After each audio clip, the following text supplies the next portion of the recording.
Bom,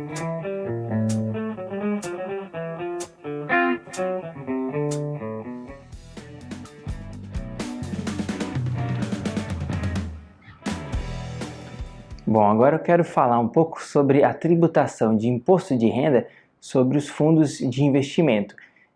Veja que os fundos eles podem ter uma classificação de curto prazo e de longo prazo. Se o fundo for de curto prazo, ele vai seguir a tabela regressiva de R para curto prazo, sendo que a alíquota mínima será de 20%. Se o fundo ele for de longo prazo, então a alíquota mínima de R vai cair em 15%, né, depois de 2 anos que o investidor estiver com aquele fundo em sua carteira. Então, isso tem um impacto, né, na tributação, porque agora eu quero falar do Come-Cotas, hein? Já vou puxar esse parênteses que eu fiz sobre a classificação de curto e longo prazo. Os fundos de investimento, de forma geral, salvo algumas exceções que eu já vou falar, eles têm o chamado Come-Cotas. O Come-Cotas ele é um imposto de renda que ele vai incidir na fonte, ou seja, você não precisa se preocupar que se você tiver com fundo você vai pagar o Come-Cotas, e ele vai incidir para o investidor nos meses de maio e de novembro sobre os rendimentos. Só que o que acontece? Ele não vai, ele vai incidir, no caso, sobre a alíquota mínima daquela classe de fundo. Então, se o investidor ele está com fundo de curto prazo, o IR no Come-Cotas ele vai incidir sobre a alíquota de 20%. Aí, caso o investidor resolva resgatar aquele fundo, mas ele ainda não se enquadra na alíquota de 20%, ou seja, ele ainda está na alíquota de 22,5%. Então, ele vai ter que pagar essa diferença de 22,5% menos 20%, né, essa diferença de 2,5%, ele vai ter que pagar no resgate. E isso também se o fundo for de longo prazo, então o Come-Cotas ele vai incidir sobre a alíquota de 15%, que é a menor alíquota da classe dos fundos de longo prazo. E aí também na hora do resgate, o investidor vai ter que pagar a diferença dependendo do prazo que ele ficou, né, que ele permaneceu naquele fundo.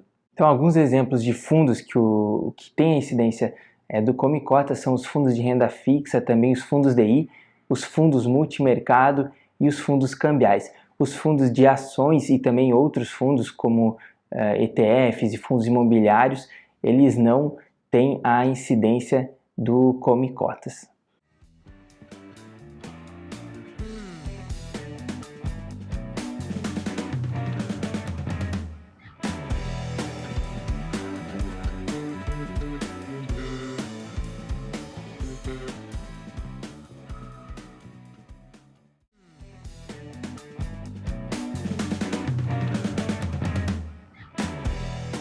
Bom, agora a gente vai falar sobre formas de gestão dos fundos de investimentos. A gente tem basicamente dois tipos de gestão, a gestão passiva e a gestão ativa.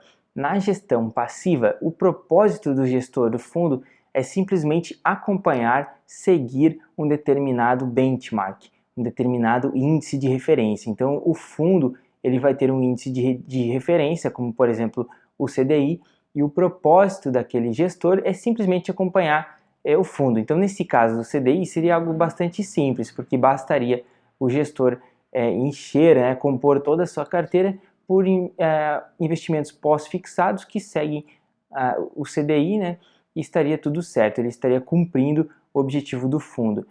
De forma geral, fundos com gestão passiva, eles exigem um menor esforço, um menor trabalho da equipe de gestão, justamente porque é relativamente fácil você conseguir replicar a rentabilidade de um índice. Existem instrumentos para isso. Agora, a gestão ativa ela é um pouco mais complicada, porque a gestão ativa ela se propõe a superar um determinado benchmark. Então, vão existir fundos que, por exemplo, vão ter como objetivo superar o CDI, ou alguns fundos eles especificam um percentual que eles esperam superar o CDI, então vamos superar o CDI em 20%, por exemplo, é um dos objetivos de alguns fundos de gestão ativa.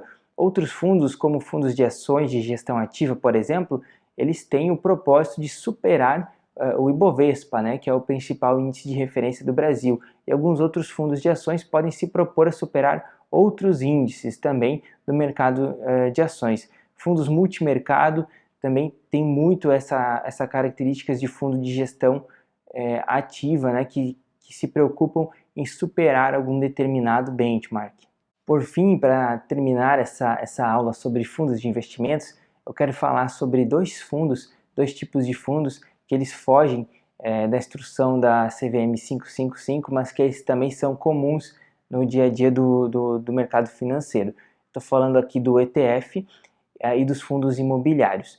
O ETF ele vem de Exchange Traded Funds, são fundos negociados em bolsa, essa é a tradução.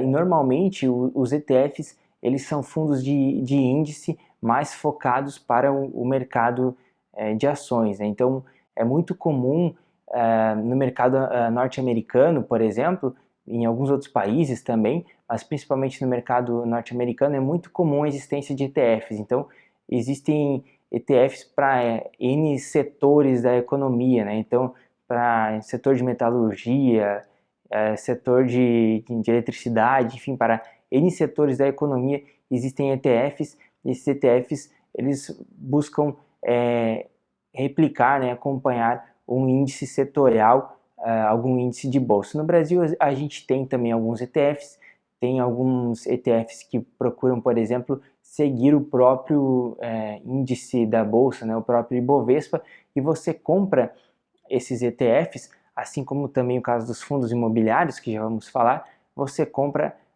eles diretamente em bolsa de valores, então você não vai comprar eles normalmente, assim como você faz com os outros fundos, você vai precisar comprar lá via home broker, né, via plataforma da corretora. Se bem que hoje em dia também os próprios fundos e outros investimentos são possíveis de serem encontrados nas plataformas das corretoras de valores, mas os ETFs eles são negociados via bolsa, né? E assim também os fundos imobiliários. Os fundos imobiliários, já entrando no assunto, eles acabam juntando, né, o patrimônio na mesma lógica de fundos de investimentos e eles aplicam em imóveis. Então é uma forma do investidor ele ter acesso a grandes empreendimentos imobiliários. Existem, por exemplo, fundos de investimento imobiliário que aplicam apenas em shoppings, e aí eles são proprietários ou possuem participação em alguns grandes shoppings do Brasil, né? Ou então em grandes prédios comerciais. Aí existe uma grande gama de fundos imobiliários e este é um mercado bastante interessante porque permite que o investidor consiga participar do mercado de imóveis também, sem precisar desembolsar todo o valor que um imóvel exige e também sem precisar de todas as burocracias, né, que são exigidas na compra de um imóvel. E também os imóveis, quando você investe diretamente, eles têm aquele grande dilema da liquidez, né, que às vezes quando o investidor precisa do dinheiro e quer vender, ele não consegue vender no prazo esperado. Os fundos imobiliários eles têm já uma grande liquidez, né, porque eles são negociados em bolsa, então são produtos muito mais líquidos, não tem nem como comparar com imóveis propriamente ditos.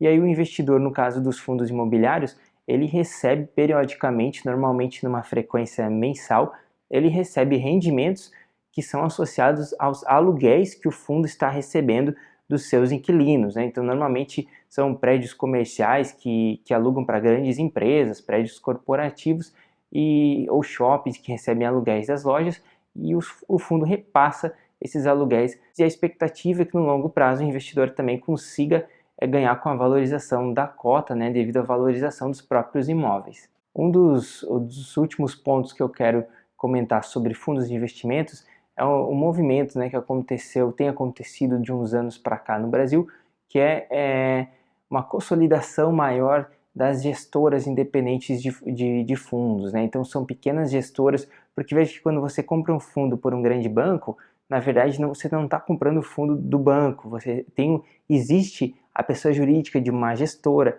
existe um administrador do fundo, existem todos aqueles agentes por trás de um fundo mesmo no banco. E aí tem acontecido no Brasil um movimento de gestoras independentes das assets que tem crescido muito. Então existem assets se destacando muito e oferecendo taxas de administração, que é um dos custos, né, dos fundos, taxas de administração bastante baixas em comparação aos fundos dos grandes bancos. Isso acaba muitas vezes sendo interessante para o investidor.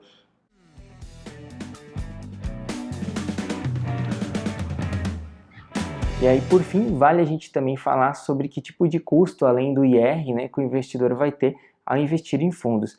Veja que existe aqui a taxa de administração e a taxa de performance. A taxa de administração, o fundo cobra para cobrir seus custos administrativos, e ela é uma taxa fixa aí de 0,5%, 1%, 2% ao ano, né?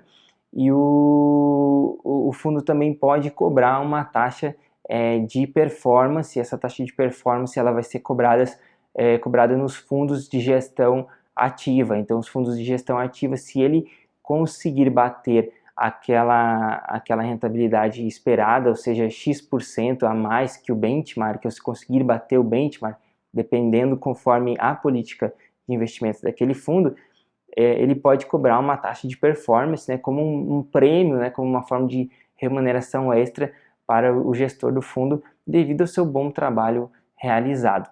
Assim nós finalizamos esta aula sobre fundos de investimentos e nos vemos na próxima aula.